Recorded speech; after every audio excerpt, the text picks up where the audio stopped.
transfer their U.S. assets to foreign shell companies and then treat them as foreign account holders in the bank's own books? We did see activity with these private bankers referring to, as you say, outside potential arrangers. I'm not sure that any of that came. If you're saying some of that came back onto our books. Oh yes. Accounts, is that right? Yes, we did do that. All right, we So saw some of that. Just correct. think about that. Just think Yes. about this. Yes.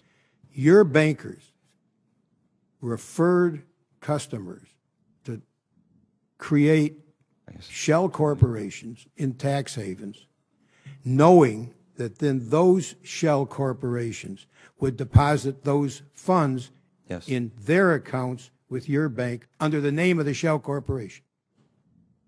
I view that just as egregiously as you do, Mr. Chairman. I agree. And who was fired for that?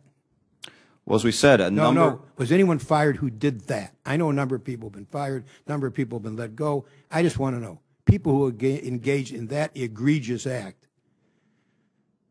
illegal under our laws, by the way, were any of those people fired for referring people to intermediaries for the purpose of then having that same money go in the name of a shell corporation back into your bank? Were any of those people fired? Do you know? Do you know?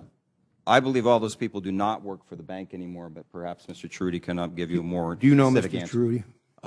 I don't know of anyone who was fired specifically because of that. But the issue, Mr. Chairman, if I could just add to that, the issue is, as you know, again, we began the exit of this business starting in 2008. And so we basically exited virtually 85% of the business over the course of the next 2 years.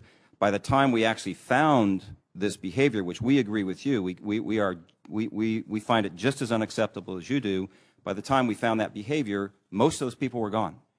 Mr. Trudy, were all of those people in SALN? I would say it was centered around. Not centered. Do you know whether all of the people who engaged in that